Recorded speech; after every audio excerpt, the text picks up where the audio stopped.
Pour commencer, je vais rappeler qu'aujourd'hui, les câbles sous-marins par fibre optique transportent 99% de l'Internet mondial.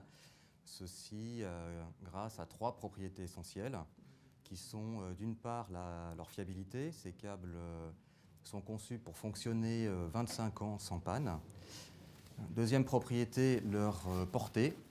Ils sont capables de transporter de l'information sur des distances de plus de 15 000 km. On travaille actuellement chez ASN sur une liaison qui fait 17 000 km entre Singapour et les États-Unis.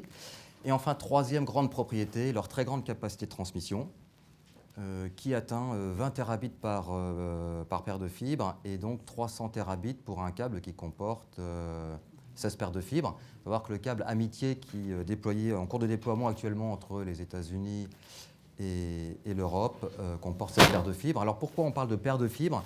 Parce que dans un câble sous-marin, il y a autant de fibres qui transportent le signal dans une direction que de fibres qui transportent le signal dans l'autre direction.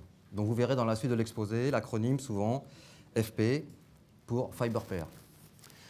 Donc pour avoir une idée de ce que représente cette capacité, il y a une référence assez simple à prendre qui est le débit auquel on peut avoir accès chez soi en se raccordant à la fibre optique, qui est de quelques centaines de... On va prendre 100 mégabits pour faire simple, avec la connexion FTTH, Fiber to the Home. Donc les 20 terabits de transmission par fibre représentent l'équivalent de 200 000 connexions d'abonnés à la fibre optique et les 300 terabits par câble, équivalent de 3 millions de raccordements d'abonnés. Voilà pour les quelques chiffres. Alors comme l'a dit Georges, je vais reprendre sous un petit schéma un petit peu différent, mais donc très rapidement du coup, c'est le fait qu'une liaison sous-marine par fibre optique est composée de 5 équipements principaux, 3 dans l'eau, 2 sur terre. Donc voilà, dans l'eau on a vu donc le câble, je ne vais pas revenir, les répéteurs, les unités de branchement qu'a présenté Georges. Et puis sur terre, l'équipement d'alimentation qui va permettre de fournir l'énergie pour les répéteurs et les unités de branchement sous forme de courant continu à 1 ampère et à une tension maximum de 15 000 volts. Et puis le terminal de ligne qui comporte les équipements électro-optiques qui vont moduler les longueurs d'onde à très haut débit. Je rappelle aussi que le rôle du câble, ce n'est pas seulement de transmettre les données par fibre optique, mais également de transmettre l'énergie émise par la téléalimentation jusqu'au répéteur et jusqu'aux unités de branchement en mer. Alors, au cœur de ces équipements immergés, notamment deux dispositifs optiques fondamentaux. D'une part, la fibre optique, d'autre part, l'amplificateur à fibre dopée erbium. La fibre optique, comme vous le savez, possède une propriété fondamentale qui est d'avoir une atténuation extrêmement faible et d'ailleurs minimale dans la fenêtre 1,5 micron sur une bande spectrale de 80 nanomètres de large, où son atténuation est inférieure à 0,16 dB du kilomètre, ce qui signifie que le signal, lorsqu'il se propage dans la fibre, au bout de 20 km, il est seulement atténué que de 50%. Alors, cette bande de 80 nanomètres, on la divise en deux sous-bandes, qu'on appelle la bande C et la bande L. La bande C couvre la plage des longueurs d'onde de gauche, de 1530 à 1570 nanomètres. La bande L couvre la plage supérieure des longueurs d'onde allant de 1570 à 1610 nanomètres. Ce qui donne quand même pour chaque bande l'équivalent d'une bande spectrale de 5000 GHz, soit 5 THz, conversion, je rappelle, fréquence égale C, vitesse de la lumière divisée par lambda. L'amplificateur à fibre dopée erbium, en anglais EDFA pour Erbium Dot Fiber Amplifier, est composé, lui, de 4 éléments principaux. On va trouver au centre un morceau de fibre de 20 mètres de long, dopé avec des ions terres rares erbium. Deuxième composant, un laser semi-conducteur qui va émettre un flux optique à 980 nanomètres, qui va être absorbé par la fibre dopée erbium, créant ainsi un réservoir d'énergie qui va permettre d'amplifier le signal incident à 1,5 micron. À l'entrée de l'amplificateur, un multiplexeur qui va coupler le flux optique du signal avec celui de la pompe 980 pour les injecter tous les deux dans la fibre dopée erbium.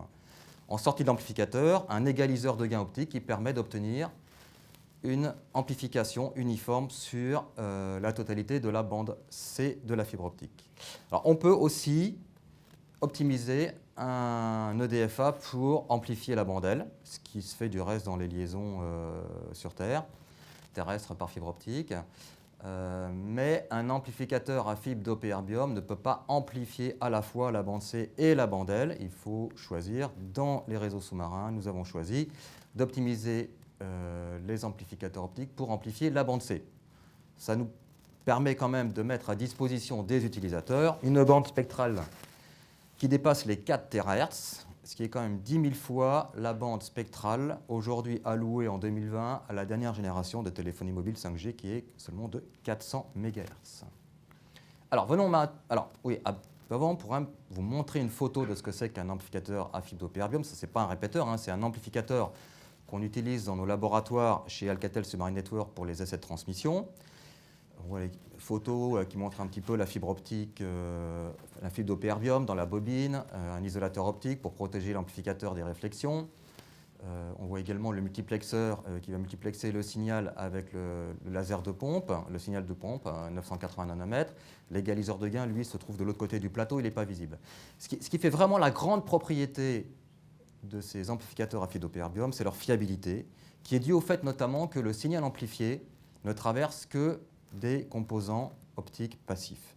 Le seul élément passif de l'amplificateur à fibre dopée erbium, c'est le laser de pompe 980 nanomètres, mais celui-ci est toujours dupliqué dans les répéteurs pour des raisons de fiabilité, ce qui fait que si l'un des lasers tombe en panne, l'amplificateur continue de fonctionner. On voit ici d'ailleurs sur la photo deux lasers de pompe semi-conducteur 980 sur la gauche. Alors, passons maintenant aux équipements. Premier équipement, le câble. Alors, le câble sous-marin est une structure concentrique composée de 4 éléments essentiels. On va commencer en regardant sur la gauche de l'écran. Au centre, on va trouver un tube inox, acier inox de 3 mm de diamètre dans lequel on va insérer les fibres optiques. Autour de ce tube, on va venir disposer une structure composée de 30 fils d'acier de 3 diamètres différents sur 2 couches qui vont réaliser la tenue mécanique du câble et qu'on appelle la voûte, la voûte du câble, elle va nous permettre de déployer ce câble à une profondeur de 10 000 mètres, profondeur où il est exposé à des pressions de 1000 bars, soit 1 tonne par centimètre carré. Autour de cette voûte, on va souder une bande de cuivre de 0,5 mm d'épaisseur, conductrice, et qui va permettre de transporter l'énergie émise par les téléalimentations sur Terre jusqu'aux répéteurs et aux unités de branchement en mer. Alors, comme vous le savez, le prix du cuivre a flambé ces dernières années, et chez ASN, nous avons commencé à introduire un composant différent pour remplacer le cuivre, moins cher, qui est l'aluminium. Et de ce côté-là, nous avons innové, et l'an dernier, le premier câble de télécommunication par fibre optique utilisant l'aluminium comme conducteur à la place du cuivre a été fabriqué et déployé par ASN en 2021. Dernier élément, autour de cette bande de cuivre conductrice, on va disposer une épaisseur d'isolant à base de polyéthylène blanc qui va permettre d'isoler le cuivre conducteur ou l'aluminium conducteur de la mer.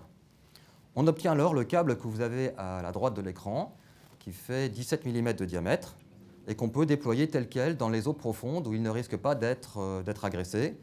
On appelle ce câble le câble grand fond non protégé. Vous avez ici à l'écran une photo de l'usine ASN de Calais et plus particulièrement de la ligne où nous réalisons la fabrication de la voûte. Donc cette ligne est composée d'une toronneuse qui se trouve à l'intérieur des cabines jaunes et bleues que vous avez à l'écran, que je ne peux pas vous montrer pour des raisons de confidentialité, mais enfin qui est composée d'un cylindre de plusieurs dizaines de mètres de long, qui comporte des cavités dans lesquelles on va placer les bobines de fil d'acier que vous voyez en photo, prêtes à être positionnées. Donc c'est 30 bobines de fil d'acier. Le cylindre va tourner sur lui-même et ainsi tresser la voûte autour du tube de 3 mm aluminium pour le protéger des pressions extérieures. Il arrive néanmoins qu'on doit déposer le câble, et bien sûr dans des zones où il doit reposer sur des sols plus ou moins agressifs, auquel cas on se doit de protéger la couche d'isolant polyéthylène. Pour cela, on dispose autour du polyéthylène ce qu'on appelle une couche d'armure, composée de fils d'acier de quelques millimètres de diamètre. Ces fils d'acier sont maintenus par un amalgame de filin polypropylène et de bitume noir, comme vous pouvez le voir à l'écran. Lorsqu'on dispose d'une seule couche d'acier, on appelle ce câble un câble simple armure. Bien sûr, dans des cas où le sol est vraiment agressif, on est obligé de rajouter une deuxième couche d'armure. Comme vous le voyez sur le câble à l'extrémité gauche de l'écran, on obtient à ce moment-là un câble double armé. Et enfin, l'ultime technique de protection du câble, lorsque le câble risque d'être tranché par exemple par des ancres de bateau, consiste à ensouiller le câble. C'est ce qui signifie en fait réaliser une tranchée dans le sol à l'aide d'une charrue. Il va réaliser une tranchée qui fait entre 2 et 3 mètres de profondeur dans laquelle on va disposer le câble et les répéteurs pour les mettre à l'abri des ancres ou des chaluts de bateau. Alors là, vous avez une charrue à l'écran, mais vous verrez sûrement des modèles beaucoup plus récents qui seront présentés par Didier Dillard tout à l'heure. Alors, quand on conçoit et qu'on développe un câble dans nos centres de développement, bien sûr, on va tenir les requirements techniques pour ce câble, mais aussi on doit avoir des objectifs économiques, et pour cela, il faut qu'on développe un câble qui soit le plus petit et le plus léger possible, pour 2 raisons. D'une part, la première, c'est de réduire la quantité de matières premières pour réduire le coût du câble, le prix, comme je l'ai dit, le coût du cuivre ou de l'acier n'est pas négligeable. Mais aussi, pas perdre de vue, deuxième aspect économique, c'est de réduire le coût des opérations marines qui peut représenter plus de 30% du coût d'une liaison sous-marine. Or, pour réduire ce coût des opérations marines, il faut maximiser le kilométrage de câble que l'on peut charger sur un bateau. Or, ce kilométrage aujourd'hui est limité par le tonnage maximum que peut embarquer un bateau, qui est aux environs de 5000 tonnes. 5000 tonnes, on peut embarquer jusqu'à 6000 km de câble, c'est possible, mais tout dépend du type de câble qu'on veut charger. Sur le tableau de gauche, vous avez la première colonne montre un exemple qu'on peut charger sur un seul bateau, 6000 km, à condition que ces 6000 km soient composés de 5500 km de câbles grand fond et seulement 500 km de câbles armés.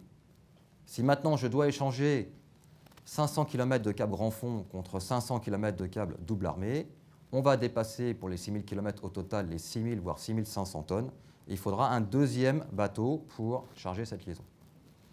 Alors vous avez sur la photo de droite une image représentant le chargement, le lovage d'un câble grand fond reconnaissable à son polyéthylène blanc dans la cuve d'un bateau câblier. Vous pouvez remarquer qu'il n'y a pas de répéteur dans la cuve. En fait, les répéteurs sur le bateau sont stockés sur le pont supérieur, bien qu'ils soient jointés déjà avec le câble. Alors, ces répéteurs dont je vais parler maintenant sont conçus pour avoir une durée de vie de 25 ans, en fonctionnant à 10 000 mètres de profondeur. Alors, la structure mécanique de ces répéteurs est la suivante. La partie centrale, c'est une enceinte d'acier hermétique, bien sûr, de 1,50 m de longueur, dans laquelle vont être placés les amplificateurs optiques. Aux extrémités de cette enceinte, on va fixer des pièces mécaniques qui vont réaliser une transition mécanique progressive vers le câble pour éviter des courbures trop raides du câble lors de la manipulation de la liaison, pour limiter les courbures du câble au niveau du jointage du répéteur. C'est notamment le rôle des pièces que l'on voit en noir, qui sont constituées d'anneaux articulés, qu'on appelle des armadillos, du nom de l'animal dont la carapace est composée de plaques amovibles. Du coup, la longueur totale du répéteur avec ces pièces mécaniques atteint plus de 4 mètres. Le poids total du répéteur est de 430 kg, son diamètre de 27 cm et l'épaisseur de l'enceinte d'acier atteint 3 cm. À l'intérieur de ce répéteur, et là je vais parler du répéteur ASN puisque je ne peux pas, évidemment pas parler de ceux de la concurrence, on va trouver une unité interne qui est également cylindrique, qui se déplie en 3 volets. Lorsqu'on la déplie, on obtient les 3 châssis que vous voyez à l'écran ici. Un châssis central qui va comporter les composants électroniques permettant de prélever l'énergie sur le câble et d'alimenter les amplificateurs optiques qui, eux, se trouvent sur les châssis latéraux de gauche et droite. Chaque châssis latéral ici comporte 4 modules. Dans chaque module, on peut insérer une paire d'amplificateurs. On a donc ici au total un répéteur comportant 8 paires d'amplificateurs optiques, donc amplifiant 8 paires de fibres. C'est le répéteur que nous avons utilisé et déployé jusqu'en 2018. En 2019, nous avons légèrement modifié ce répéteur pour doubler le nombre d'amplificateurs dans les modules des châssis d'amplification, ce qui nous a permis de mettre sur le marché un répéteur capable d'amplifier 16 paires de fibres, et c'est le répéteur qui est actuellement en cours de déploiement sur le réseau Amitié qui part des États-Unis et qui atterrit côté européen en France, au Porge, et à Bude en Angleterre. Plus récemment, à la fin de l'an dernier, nous avons réussi à miniaturiser les composants électroniques du châssis d'alimentation, ce qui nous a permis de rajouter un 3e châssis d'amplification au centre de l'unité centrale, ce qui nous permet maintenant de disposer d'un répéteur capable d'amplifier 24 paires de fibres, c'est-à-dire 3 fois plus qu'il y a 4 ans, sans avoir changé les dimensions de l'enceinte extérieure du répéteur. 3e équipement immergé, l'unité de branchement en mer. Alors ici, une carte du réseau SIMU-8-4, dont Georges a parlé tout à l'heure et dont vous verrez l'histoire. C'est une histoire vraiment des câbles sous-marins est marquée par ce réseau SIMU-8-4. C'est un réseau qui relie Marseille à Singapour. On parle maintenant, donc on en est au SIMU-8-6. Donc il y a 4 segments ici pour le SIMU-8-4 pour relier Marseille à Singapour. On va s'intéresser au segment qui relie Jeddah, Arabie Saoudite, à Mumbai, en Inde, et on voit que sur ce segment, nous avons 2 unités de branchement en mer, l'une qui permet de raccorder la station de Al-Fujairah et l'autre de raccorder la station de Karachi. Alors, la fonction optique que réalise cette unité de branchement consiste à établir une connexion par fibre optique entre les stations A et C d'une part et les stations B et C d'autre part, C étant la station par exemple de Fujairah ou de Karachi. Dans un deuxième temps, on peut ajuster avec précision le trafic échangé avec la station C en ne dérivant qu'une partie des longueurs d'onde de la fibre vers cette branche C. Cette sélection des longueurs d'onde, elle est réalisée par un composant qu'on appelle le Wavelength Selective Switch, qui se trouve au niveau de l'unité de branchement en mer. Et ce composant est commandable à distance par le terminal, depuis le terminal, ce qui permet donc de configurer la connectivité du réseau de façon dynamique au cours de la durée de vie du système. Sur l'exemple que j'ai dessiné, les longueurs d'onde bleues sont donc allouées au trafic de la station de branche, échangées entre la station de branche et les 2 stations de tronc A et B, et les longueurs d'onde rouges restent allouées au trafic express entre A et B. Parlons maintenant du premier équipement qu'on va trouver sur Terre, qui est l'alimentation de la liaison. Et alors ici, quelques chiffres pour voir de quoi on parle. J'ai pris l'exemple d'une liaison de 7300 km de long, comportant 110 répéteurs de dernière génération, capable donc d'amplifier 24 paires de fibres. Ce répéteur consomme 70 volts. Il est alimenté sous 1 ampère continu. Au passage, ça signifie qu'un répéteur consomme 70 watts, pas plus qu'une ampoule électrique.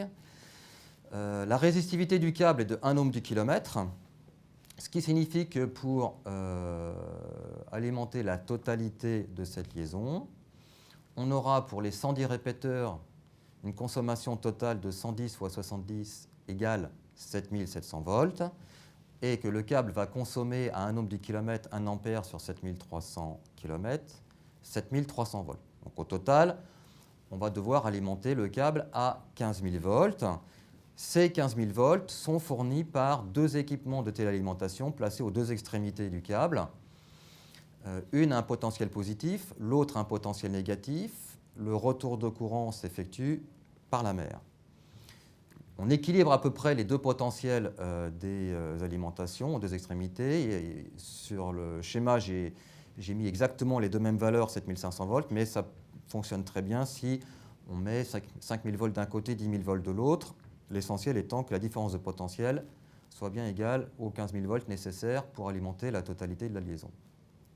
Donc, en fonctionnement normal, le câble est alimenté par ces deux extrémités.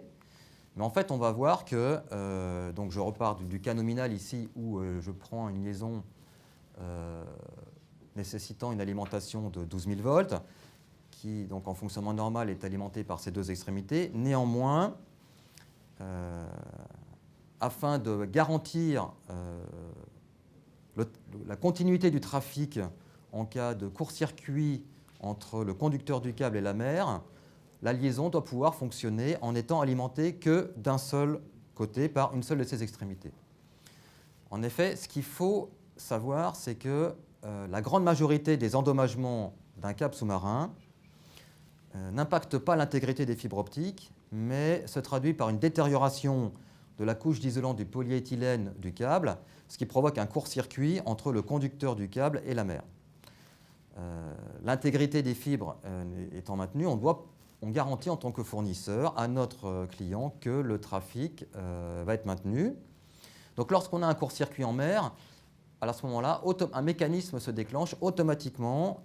Les potentiels des deux alimentations aux deux extrémités vont s'ajuster à une valeur de tension qui va permettre d'alimenter les deux portions de câble entre la terre et le court-circuit. En fait, le réseau va fonctionner comme s'il était composé de deux sous-segments alimentés chacun d'une seule extrémité. Sur l'exemple que vous avez à l'écran, l'alimentation de gauche s'est ajustée automatiquement au potentiel de 3000 volts, c'est-à-dire un quart des 12 000 volts nécessaires à l'alimentation totale, et l'alimentation de droite à 9000 volts, donc les trois quarts des 12 000 volts. De là, on en déduit que la position du court-circuit signifie que le court-circuit est positionné à une distance qui est égale à un quart de la longueur de la liaison depuis la gauche de la côte ouest et trois quarts de la côte est. Donc c'est une méthode aussi simple lorsqu'on relève les niveaux d'ajustement automatique des alimentations, une façon simple de localiser un court-circuit, donc un défaut électrique du câble en mer. Alors, bien sûr, le cas extrême, c'est lorsque le court-circuit se produit en bord de plage, ce qui n'est pas anodin, ce qui n'est pas une surprise, hein, c'est assez fréquent puisque c'est l'endroit où le câble est le plus exposé. Dans ce cas, on a une répartition d'alimentation qui devient 0 et 100%. Ça veut dire que c'est quasiment, dans le cas où le court-circuit a lieu à l'extrémité gauche, l'alimentation qui se trouve à l'autre extrémité à droite, qui va devoir alimenter la totalité de la liaison. C'est pour ça qu'on doit garantir, nous en tant que fournisseurs, quand nous déployons un câble, que ce câble peut être toujours alimenté par une seule de ses extrémités. Alors, même s'il est très rare, comme je l'ai dit, que nous ayons un défaut optique sans avoir de défaut électrique, hein, la plupart des défauts sont de type court-circuit, comme on le voit ici, il arrive que nous ayons parfois un défaut optique sans défaut électrique dans le câble. Dans ce cas, pour localiser ce défaut, on a besoin d'utiliser une technologie dédiée qu'on appelle réflectométrie optique résolue dans le temps. Cette technologie consiste à envoyer une impulsion d'environ 10 microsecondes dans la fibre et de mesurer au cours du temps le niveau optique de l'impulsion rétrodiffusée par l'effet relais de la fibre. Du fait de la corrélation forte entre le temps de mesure et la distance qui sont reliées par la vitesse de propagation de la lumière dans la fibre, hein, C sur N, faire cette mesure au cours du temps revient à faire un profil de l'atténuation de la lumière sur toute la longueur de la liaison. Et on obtient ce que j'ai représenté sur les schémas de droite en vert, c'est-à-dire une trace où on va voir l'amplification périodique du signal par les répéteurs et entre deux répéteurs consécutifs, l'atténuation, la décroissance du signal de façon exponentielle avec la longueur de la liaison due à l'atténuation de la fibre. Lorsqu'on utilise une échelle logarithmique, cette atténuation exponentielle devient une droite et on obtient une trace qu'on appelle en dents de scie et qui est bien connue des utilisateurs de réflectométrie optique. Alors, voilà une trace réelle mesurée sur une liaison de 5000 km sur laquelle on a fait un zoom sur les 1000 premiers kilomètres. On voit très bien l'amplification périodique faite par les répéteurs. L'échelle est de 5 dB par division verticale, donc le gain est ici des répéteurs de 17 dB. On a à peu près, je crois, de mémoire, c'est 50 km par division. L'espacement entre répéteurs est de 80 km. Et on voit quelques petits événements optiques comme une atténuation ou une réflexion sur un tronçon. Cette technologie est extrêmement puissante. Elle permet en quelques heures de vraiment faire ce profil optique d'une liaison de 10 000 km et de pouvoir localiser à mieux qu'un kilomètre n'importe quel défaut optique et de pouvoir envoyer un bateau sur zone pour effectuer la réparation du câble si nécessaire. Alors, dernière partie, je voudrais maintenant parler un peu des formats de modulation qui sont déployés dans les équipements de terminaison et qui ont fait énormément de progrès et dont la technologie a beaucoup évolué durant ces 10 dernières années et qui ont permis d'augmenter la capacité de transmission par fibre optique. Jusqu'au début des années 2010, on utilisait encore une détection dite classique ou détection directe qui consistait à placer une photodiode directement en réception devant le champ électromagnétique du signal. Cette photodiode délivre un photocourant qui est proportionnel au carré du module du champ électromagnétique, c'est-à-dire à l'intensité de la lumière. Ça veut dire qu'on perd en fait l'information qu'on avait dans le champ électromagnétique, qui sont la phase, la fréquence et la polarisation. On a une information que sur l'intensité. Du coup, à l'émission, on va utiliser comme format de modulation une modulation binaire d'intensité qu'on appelle également on-off keying. Avec une vitesse de modulation de 10 gigabits par seconde, on a réussi en 2003 à déployer le premier câble transatlantique capable de transmettre une capacité de 1 terabit par fibre en modulant sans longueur d'onde à 10 gigabits par seconde. C'est le câble Apollo. Comme je l'ai dit en introduction, aujourd'hui, on peut transmettre 20 terabits par fibre optique. Cette multiplication de la capacité par 20 a été permise grâce à l'introduction, au début des années 2010, d'une nouvelle technique de détection qui est la détection cohérente. Le principe de cette détection cohérente est le suivant. À l'entrée du récepteur, avant la photodiode, on vient coupler le champ optique du signal avec le champ émis par un laser semi-conducteur placé près de la photodiode, qu'on appelle oscillateur local, et dont la longueur d'onde est identique à celle du signal.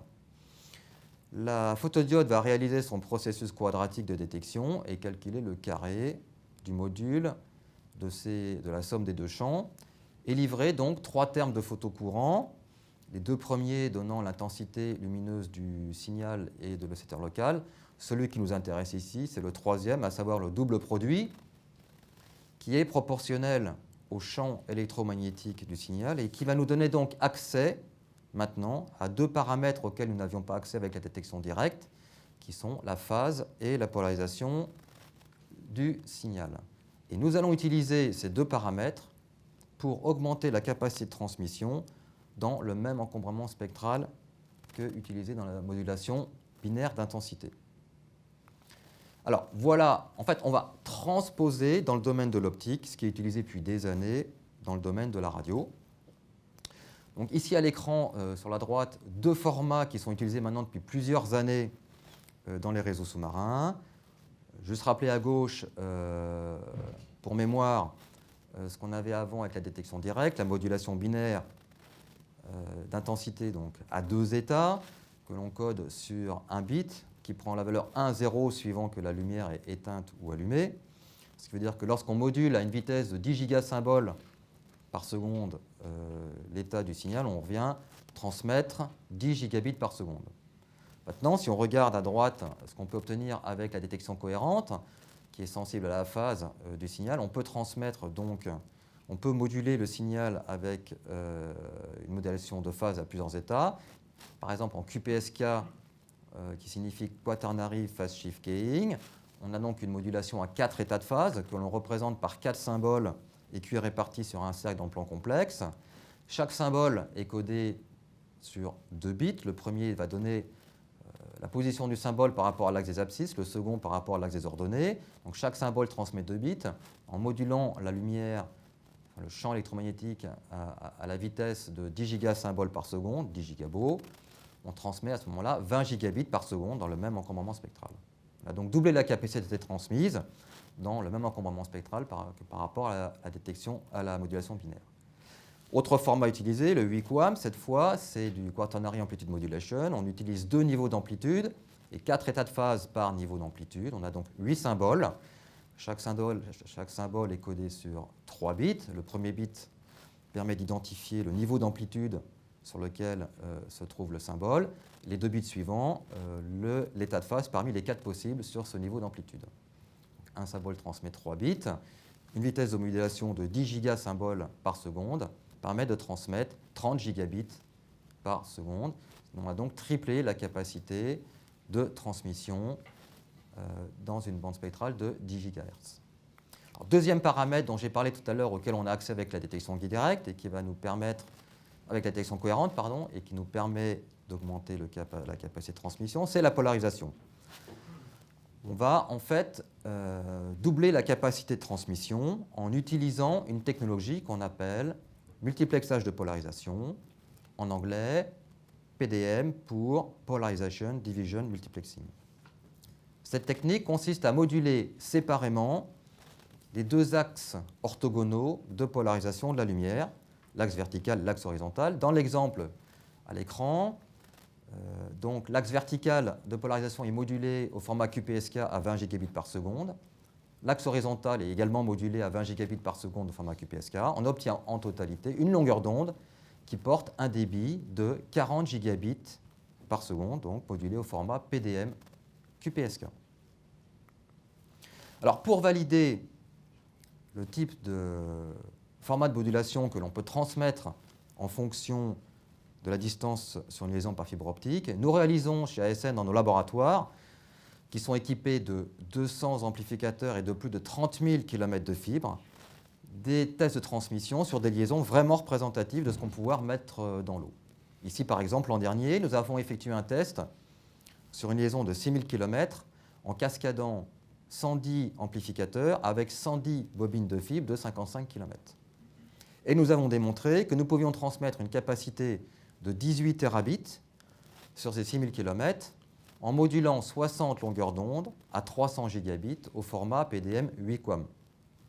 Et ceci en étant conforme aux standards de qualité de transmission requis par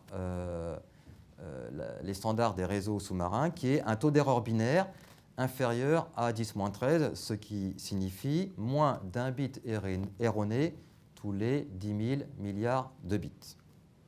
Alors, la question qu'on se pose, c'est maintenant, où se trouve-t-on par rapport à la limite théorique? Peut-on encore doubler, tripler la capacité par fibre en travaillant sur les formats de modulation?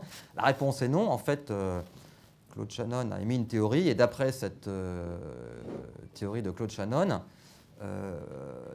la capacité maximum que l'on peut transmettre sur une liaison dont le bruit est gaussien, ce qui est le cas dans les liaisons sous-marines par fibre optique, est donnée par la formule que vous avez en haut à l'écran, qui est relativement simple. Cette capacité maximum théorique est égale au logarithme en base 2 de 1 plus le rapport rationnel sur bruit de la liaison, que multiplie la bande spectrale disponible, donc en bande C, 4,5 THz, que multiplie 2, qui correspond aux 2 états de multiplexage de polarisation. Donc, cela signifie que la capacité que l'on peut transmettre sur une fibre standard dans la bande C de l'amplification optique est donnée par la courbe bleue que vous avez sur le graphe en fonction du rapport signal sur bruit de la liaison. Prenons maintenant la liaison que j'ai montrée tout à l'heure de 6000 km en prenant des répéteurs espacés de 55 km. L'application numérique donne un SNR de 11 dB et donc une capacité maximum théorique de 34 terabits, d'après la théorie de Shannon. Nous avons mesuré de notre côté une vingtaine de terabits, donc il y a moins d'un facteur 2 entre ce qu'on a mesuré et la limite théorique. Et par ailleurs, on pense qu'on peut encore augmenter et gagner 5 terabits en implémentant la dernière génération de formats de modulation dans nos terminaux de modulation. Ce format de modulation consiste à moduler la fréquence d'apparition des symboles. Au lieu d'avoir une fréquence d'apparition équiprobable pour les symboles, on vient privilégier la fréquence d'apparition des symboles dont l'intensité est la plus faible, et si possible avec une distribution gaussienne en fonction de l'intensité de ces symboles. C'est ce qui est représenté sur le schéma à gauche. C'est d'après Claude Shannon, la distribution, lorsque le bruit est gaussien, cette distribution doit être également gaussienne au niveau de la constellation pour maximiser la capacité de transmission. Quand on sera donc à 25 terabits par fibre, avec une limite ultime à 34, en imaginant une électronique idéale, on n'a plus grand-chose à gagner côté amélioration ou évolution des équipements de terminaison. C'est pour ça que la seule façon, quelque part, d'augmenter d'un facteur 2 ou 3 la capacité de transmission sur les câbles est depuis quelques années, d'augmenter le nombre de fibres. Et ce phénomène est tout à fait bien illustré par ce qui se passe sur la route transatlantique. J'ai représenté ici ce qui se passe sur cette route depuis 2018. On voit les derniers câbles déployés. En 2018, le système Marea comportait 8 paires de fibres. En 2020, a été mis en service le système Afro avec 6 paires de fibres. Puis en 2021, d'une an, 12 paires de fibres, le premier câble transatlantique qui dépasse 8 paires de fibres. Dans la foulée, cette année, en 2022, 2 câbles transatlantiques en cours de déploiement, Amitié avec 16 paires de fibres et Grasshopper également avec 16 paires de fibres. Et puis en 2024, Facebook va déployer un câble sur cette route qui comportera 24 paires de fibres. Donc c'est un phénomène vraiment sans précédent. Pendant 25 ans, toutes les liaisons transatlantiques, les câbles transatlantiques n'ont pas comporté plus de 8 paires de fibres. En l'espace de 4 ans, ce nombre de paires de fibres va passer de 8 à 24. C'est parfaitement illustratif d'une saturation de la capacité transmise par la fibre optique actuellement, et qui montre bien que pour l'augmentation de capacité, ces dernières années, la seule solution a été l'augmentation du nombre de fibres. Alors, si on fait une photo aujourd'hui des technologies qui sortent des centres de développement et qui va donc pouvoir être déployées d'ici 2 ans, on arrive à une capacité, disons, de transmission sur une fibre standard, en utilisant uniquement la bande C d'amplification, de 25 terabits par seconde. On est capable, on pense, pouvoir donc, on a montré tout à l'heure des répéteurs capables d'amplifier 24 paires de fibres, un câble capable de transporter 24 paires de fibres. Donc 24 paires de fibres transportant 25 terabits par seconde, ça nous donne une capacité totale de liaison de 600 terabits par seconde, soit 0,6 pétabits. Il faut se poser maintenant, quelle est la prochaine étape? Eh bien, notre objectif, on va dire pour la fin de cette décennie, c'est de développer un câble capable de transporter près de 5 terabits par seconde pour répondre aux besoins du marché. Ce qui veut dire quand même faire x8 en termes de capacité de transmission par rapport à ce qu'on vient de sortir de nos centres de développement cette année. Alors, faire x8, il est bien sûr hors de question de multiplier par 8 le nombre de fibres, ce qui serait un non-sens au niveau technique et économique. Ça reviendrait à avoir des dimensions complètement prohibitives du câble et des coûts de câble et des coûts de pose marine irréalistes. On doit donc trouver des solutions capables de conserver le nombre de fibres qu'on a aujourd'hui dans nos câbles pour conserver les dimensions et les poids du câble actuel, ce qui signifie trouver des solutions pour augmenter la capacité de transmission par fibre optique. Aujourd'hui, il y a 2 axes qu'on pourrait explorer. une dimension spectrale, une dimension spatiale. Côté spectral, on pourrait envisager par exemple d'utiliser la bande L, qu'on n'a pas encore utilisée dans les câbles sous-marins. Ça consisterait à amplifier les longueurs d'onde qui sont situées entre 1570 et 1610 nanomètres, ce qui nécessite bien sûr de déployer dans les répéteurs des amplificateurs optiques dédiés à cette bande L, mais ça permettrait de doubler la capacité transmise sur une fibre. L'autre solution consisterait à travailler avec nos fournisseurs de fibres pour disposer de fibres comportant non pas un cœur comme aujourd'hui, mais plusieurs cœurs, par exemple 4 cœurs comme sur la photo que vous avez à l'écran, sans évidemment augmenter le diamètre extérieur de la fibre, c'est-à-dire en conservant un diamètre extérieur de fibre de 250 microns.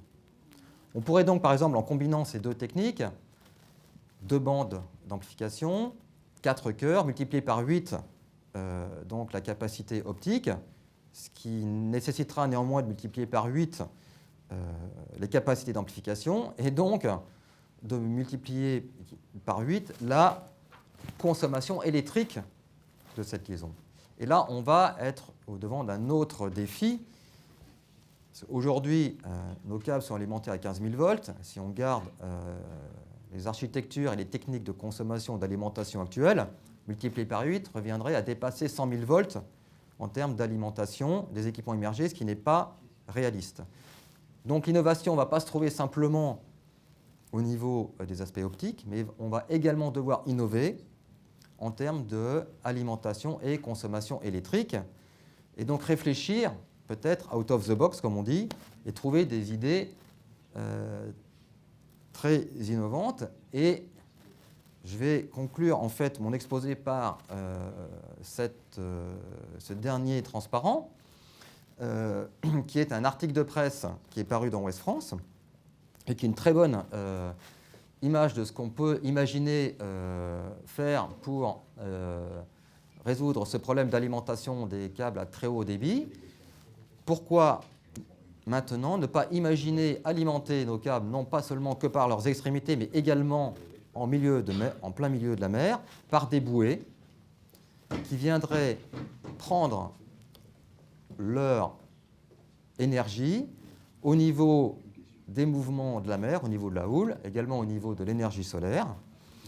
Et donc, comme vous le voyez, un article de presse paru dans Ouest France indique que Facebook a commencé à travailler avec une société française située à Guérande. Et comme vous le voyez ici, c'était par le cofondateur de cette PME, une solution potentielle pour multiplier par 10 la puissance des câbles sous-marins par fibre optique. Alors, est-ce que l'avenir des câbles sous-marins de télécommunications passera par Guérande? Ça, seul l'avenir le dira. En tout cas, ça serait une magnifique page à écrire pour l'histoire des câbles sous-marins de télécommunications. Je termine mon exposé sur cette image et je vous remercie de votre attention.